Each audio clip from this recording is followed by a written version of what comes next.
Keshav sir, ಇನ್ನೊಂದು ವಿಚಾರ ನಾನು ಆಗ ಹೇಳ್ತಾ ಇದ್ದೆ, ಅಂದ್ರೆ ಕ್ಯಾಪಿಟಲ್ ಎಕ್ಸ್ಪೆಂಡಿಚರ್ಗೆ ಸಂಬಂಧಪಟ್ಟ ಹಾಗೆ 11.21 ಇಂದ 12.2 ತನಕ, ಅಂದ್ರೆ ಹೆಚ್ಚು ಕಮ್ಮಿ 9% ಅಷ್ಟು ಏರಿಕೆ ಆಗಿದೆ.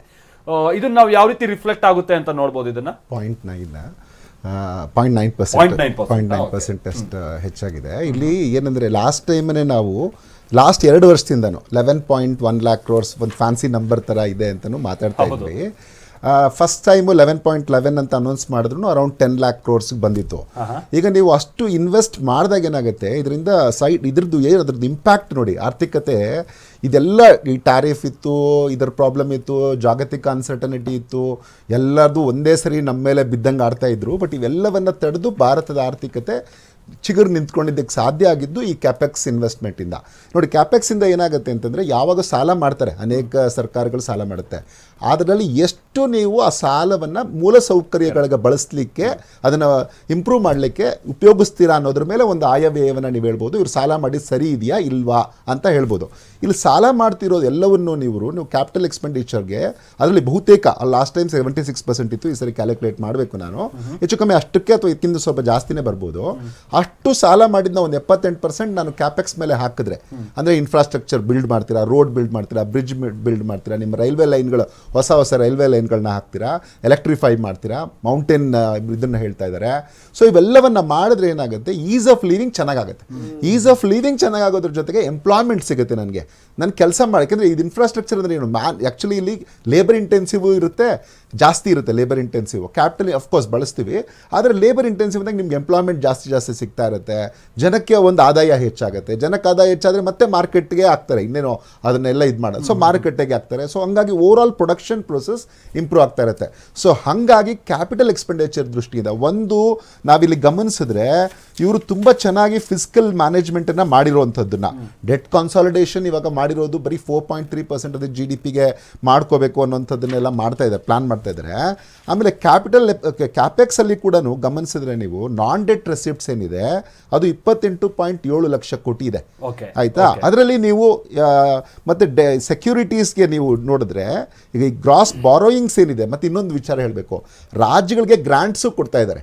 ಯಾವಾಗ ನಾವು ರಾಜ್ಯಗಳಿಗೆ ಏನು ಸಿಕ್ತು ಅಂತ ಮಾತಾಡ್ತಾ ಇದ್ವಿ, ಯಾವಾಗಲೂ ಅದನ್ನು ಗ್ರಾಂಟ್ಸ್ ಎಷ್ಟು ಸಿಗ್ತದೆ, 1.4 ಲಕ್ಷ ಕೋಟಿಯಷ್ಟು ಗ್ರಾಂಟ್ಗಳನ್ನ ಎಲ್ಲ ರಾಜ್ಯಗಳಿಗೆ ಕೊಡ್ತಾ ಇದ್ದಾರೆ. ಏನು ಫೈನಾನ್ಸ್ ಕಮಿಷನ್ ಹೇಳಿತ್ತು, ಅದರಲ್ಲಿ ₹1 ಕಡಿಮೆ ಮಾಡ್ದಂಗೆ ಎಲ್ಲ ರಾಜ್ಯಗಳಿಗೆ ಈ ವರ್ಷದಲ್ಲಿ ಬರುವಂಥ ಫೈನಾನ್ಷಿಯಲ್ ಯಾವ ಉದ್ದೇಶಕ್ಕೋಸ್ಕರ. ಇವಾಗ ಯಾವಾಗಲೂ ಕೆಲವು ಸೆಕ್ಟರ್ಸ್ಗೆ ಇಂಪ್ರೂವ್ಮೆಂಟ್ಗೆ ಫೈನಾನ್ಸ್ ಕಮಿಷನ್ ಹೇಳಿರುತ್ತೆ. ಈಗ ಯಾವುದೋ ಒಂದು ರಾಜ್ಯದಲ್ಲಿ ಸ್ಟೇಟ್ ಎಜುಕೇಷನ್ ಚೆನ್ನಾಗಿರಲ್ಲ, ಇಂಪ್ರೂವ್ ಮಾಡಬೇಕು, ಇಲ್ಲ ಸ್ಕಿಲ್ ಡೆವಲಪ್ಮೆಂಟ್ಗೆ ಕೊಡುವಂಥದ್ದು ಇರ್ಬೋದು, ಇಲ್ಲ ಅಂತಂದರೆ ಹೆಣ್ಮಕ್ಳ ಇದಕ್ಕೆ ಸ್ವಚ್ಛತೆಗೆ ಅವ್ರಿಗೆ ಟಾಯ್ಲೆಟ್ಸ್ ಕಟ್ಟೋದು, ಈ ಥರದ ಪ್ರತಿಯೊಂದಕ್ಕೂ ಗ್ರಾಂಟ್ಸ್ ಇದೆ.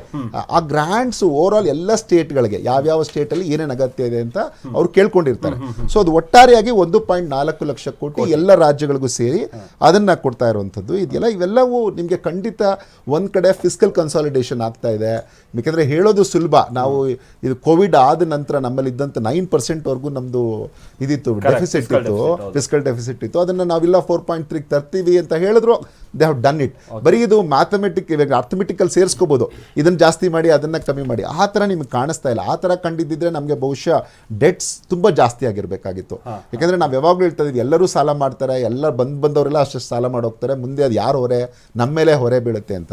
ಆದರೆ ಇಲ್ಲಿ 78% ಅಷ್ಟು ನಮಗೆ ಒಂದು ಕ್ಯಾಪೆಕ್ಸ್ಗೆ ಹೋಗ್ತಾ ಇರೋದು, ಇನ್ನೊಂದು ಸಾಲದ ಪರ್ಸೆಂಟೇಜ್ ಕೂಡ 55.6% ಅದು GDP ಆಗಿರುವಂಥದ್ದು ಇಸ್ ಎ ವೆಲ್ಕಮ್ ಮೂವ್ ಅಂತ ನಾನು ಹೇಳೋದು. ಅಲ್ಲ, ಒಂದು ಸಂಗತಿ ಕೇಳಬೇಕು, ಯಾವಾಗಲೂ ಈ ಬಜೆಟ್ ಆಗುವಂಥ ಸಂದರ್ಭದಲ್ಲಿ ಈ ಮುಂದಿನ ಚುನಾವಣೆಗಳನ್ನು ದೃಷ್ಟಿಯಲ್ಲಿ ಇಟ್ಕೊಂಡು ಮಾಡ್ತಾರೆ, ಆ ಥರದ್ದೆಲ್ಲವೂ ಕೂಡ ಇದೆ. ಈಗ ನೆಕ್ಸ್ಟ್ 5 ರಾಜ್ಯಗಳಿಗೆ ಚುನಾವಣೆ ಬರುತ್ತೆ, ಆ ಥರದ್ದು ಏನಾದರೂ ಕಾಣುತ್ತೆ? ನಾನು ರಾಜಕಾರಣಿಗಳಿಗೆ ಕೇಳಿಲ್ಲ ಈ ಪ್ರಶ್ನೆನ, ಯಾಕಂದ್ರೆ ಅವ್ರಿಗೆ ಕೇಳಿದ್ರೆ ಆ ಉತ್ತರಗಳೇ ಬೇರೆ ಇರ್ತವೆ, ಒಬ್ಬರು ಪರ ಒಬ್ಬರು ವಿರೋಧ. ಒಂದು ಯಾವುದೇ ರಾಜಕೀಯ ಪಕ್ಷ ಇದ್ದಾಗ ಒಂದಷ್ಟು ಅವ್ರಿಗೆ ಕೊಡ್ತಾರೆ, ಕೊಡಬಾರ್ದು ಅಂತಲ್ಲ.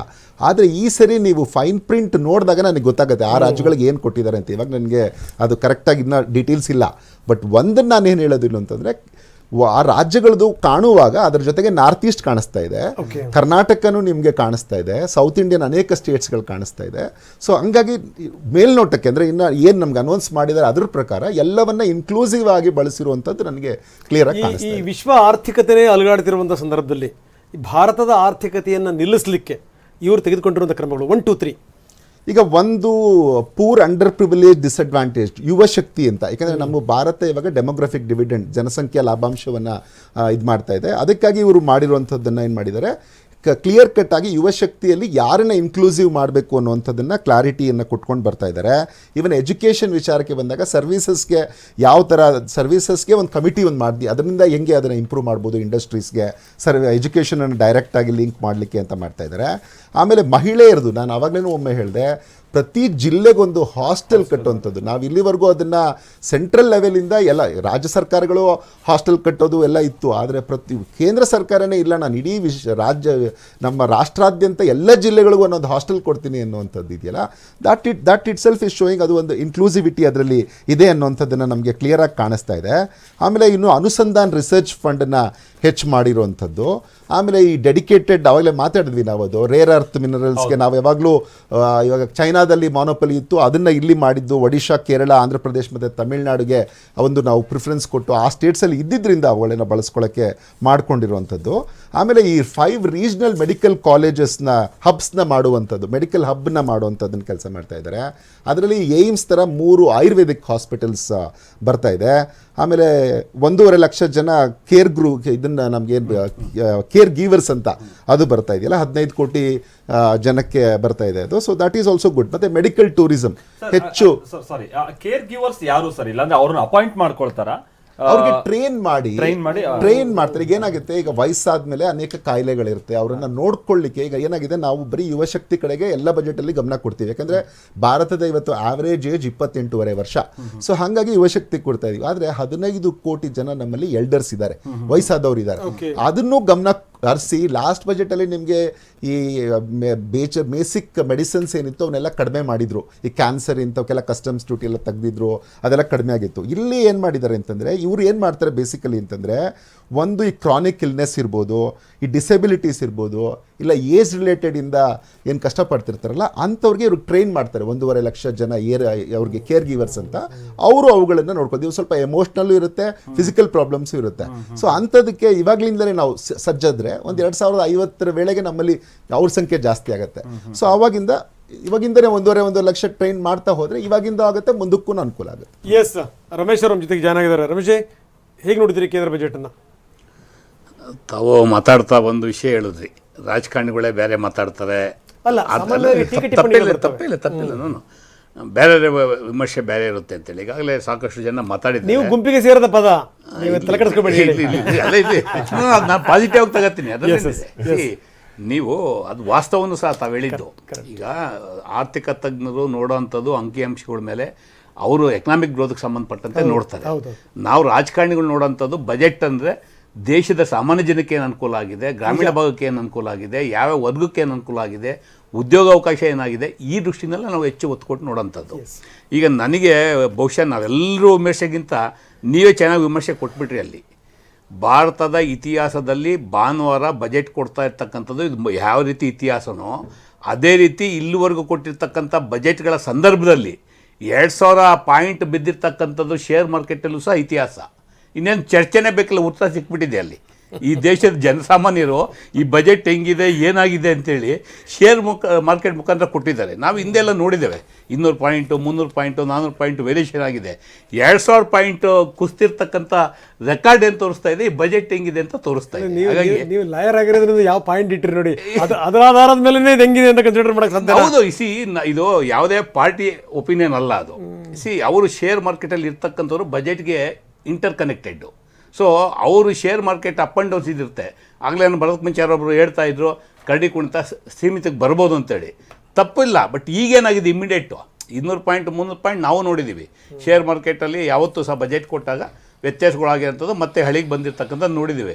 2000 ಪಾಯಿಂಟ್ ಅಂದರೆ ಬೆಳಗ್ಗೆ ಬರುತ್ತೆ ಹೆಡ್ಲೈನ್ಸು, ಎಷ್ಟು ಲಕ್ಷ ಕೋಟಿ ಹೋಯ್ತದ್ರಿಂದ ಜನಕ್ಕೆ ಅಂತೇಳಿ. ಹಾಗಾಗಿ ಇದು 660 ಪಾಯಿಂಟ್ ಇದೆ, 660ಕ್ಕೆ ಬಂತು. ಓಕೆ ಸ್ಥಿರತೆಗೆ ಬರ್ತಾ ಇದೆ. ಬರಲಿ 2000ಕ್ಕೆ ಹೋಗಿ ನಂದಲ್ಲ, ನಿಮ್ಮ ಟಿವಿ ನಲ್ಲಿ ಬಂದಂತ ಸುದ್ದಿ ಅಲ್ಲ ಈಗ ನೋಡ್ತಾ ಏರಿಕೆ ಆಯ್ತು ಅಂತಂದ್ರೆ ಈಗ ನೀವು ಚೆನ್ನಾಗಿದೆ ಅಂತ ಹೇಳ್ಬೇಕಾಗತ್ತೆ ಬಜೆಟ್ ನ.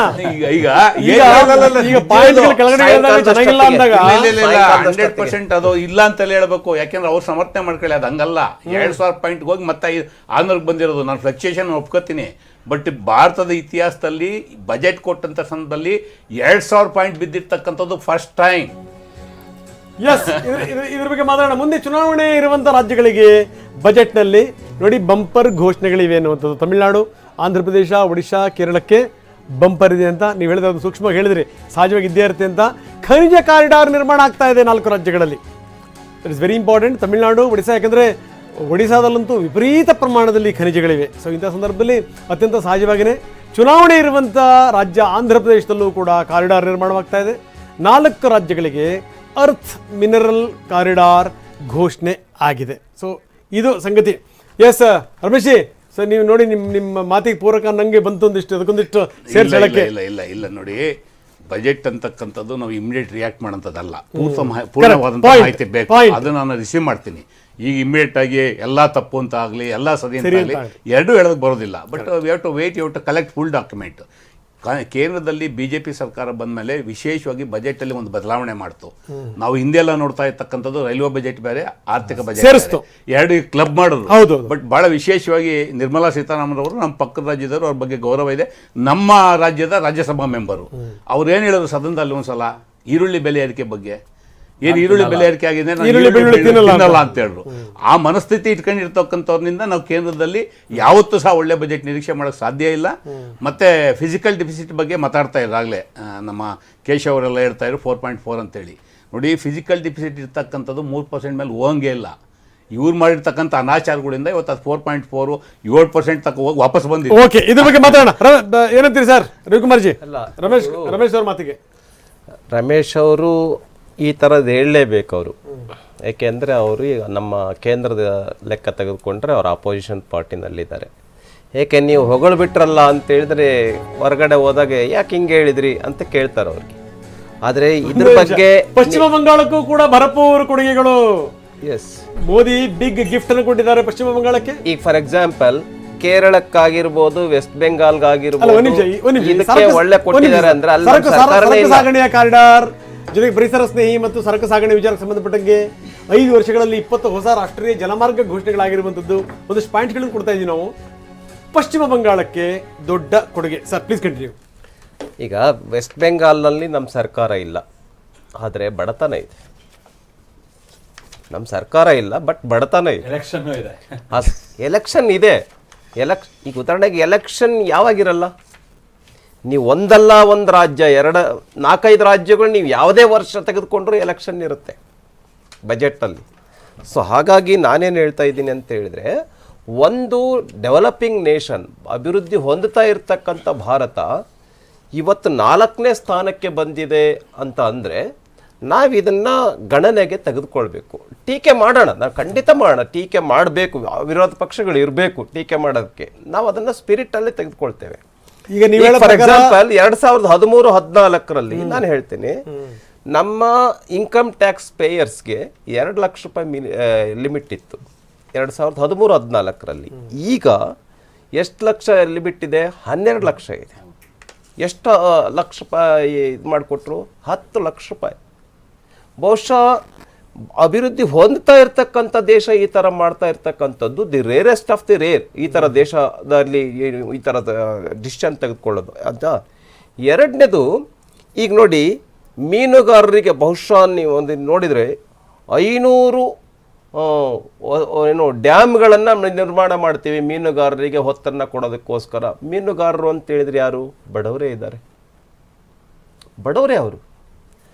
ಆಮೇಲೆ ಈ ಕೇರಳದಲ್ಲಿ ಮತ್ತು ಕರ್ನಾಟಕ ರಾಜ್ಯದಲ್ಲಿ ಟೂರಿಸಂ ಡೆವಲಪ್ಮೆಂಟ್ ಮಾಡೋದಕ್ಕೆ ಒಂದು ಹೊಸ ಯೋಜನೆ. ಈಗ ಉದಾಹರಣೆಗೆ ಎಂಥದ್ದು ಟ್ರೆಕ್ಕಿಂಗ್ ಪ್ರವಾಸಿ ಯೋಜನೆ. ಈಗ ಉದಾಹರಣೆ ವಿದೇಶದವರು ಕೂಡ ಭಾರತಕ್ಕೆ ಬರಬೇಕು, ಆ ರೀತಿಯ ಒಂದು 5 ಮೆಡಿಕಲ್ ಹಬ್ಗಳನ್ನು ನಿರ್ಮಾಣ ಮಾಡ್ತೇವೆ. ಮತ್ತು ಆಯುರ್ವೇದಿಕ್ ಔಷಧಿಗಳನ್ನು ಎಕ್ಸ್ಪೋರ್ಟ್ ಮಾಡೋದಕ್ಕೆ. ಈಗ ಉದಾಹರಣೆಗೆ ಯೋಗ, ಆಯುರ್ವೇದ, ಈಗ ಉದಾಹರಣೆಗೆ ಆಯುರ್ವೇದದ ಮೆಡಿಸಿನ್ಗೂ ವಿದೇಶಿ ಮೆಡಿಸಿನ್ಗೂ ಭಾಳ ವ್ಯತ್ಯಾಸ ಇದೆ. ಅಲೋಪತಿಗೂ ಭಾಳ ವ್ಯತ್ಯಾಸ ಇದೆ. ಈ ಥರದ ಭಾರತದ ಒಂದು ಐಡೆಂಟಿಟಿ, ಓಕೆ ಓಕೆ ಭಾರತದ ಕೃಷಿಗೆ ಡೆವಲಪ್ಮೆಂಟ್ ಮಾಡೋದಕ್ಕೆ ವಿಶೇಷವಾಗಿ ಒತ್ತು ಕೊಟ್ಟಿದ್ದಾರೆ, MSMEಗಳಿಗೆ ವಿಶೇಷ ಒತ್ತು ಕೊಟ್ಟಿದ್ದಾರೆ. ಟೀಕೆ ಮಾಡೋಣ. ನಾನು ಈಗ ಉದಾಹರಣೆ ಒಂದು ನನ್ನ ಉತ್ತರ ವಿದ್ಯಾರ್ಥಿನಿಯರಿಗೆ ಎಲ್ಲಾ ಜಿಲ್ಲೆಗಳಲ್ಲೂ ಕೂಡ ಬಾಲಕಿಯರ ಹಾಸ್ಟೆಲ್ ಅನ್ನು ನಿರ್ಮಾಣ ಮಾಡ್ತಕ್ಕಂಥದ್ದು ಏನಿದೆ. ಇನ್ನೊಂದು ಒಂದು ವಿಚಾರ ಅಂದ್ರೆ, ಈಗ GDP ವಿಚಾರವಾಗಿ ದೇಶ ಈಗ ಬಹಳ ಉತ್ತಮವಾದಂತ ಹಂತದಲ್ಲಿ ಹೋಗ್ತಾ ಇದೆ ಅನ್ನುವಂತ ಹೇಳ್ತಾರೆ ಸರ್. ನಂಗೆ ಅದೊಂದು ಗೊಂದಲ ಇದೆ. GDP ನಿಜವಾಗ್ಲೂ ಸಮಾನವಾಗಿ ಹಂಚಿಕೆ ಆಗ್ತಾ ಇದೆಯಾ ಅನ್ನುವಂಥದ್ದು ವಿಚಾರ ಬಂದಂತ. ನಾನು ಅದನ್ನ ಕೇಳ್ತೀನಿ ಸರ್, ಕೆಲ ಅಂಕಿ ಅಂಶದ ವಿಚಾರವಾಗಿ.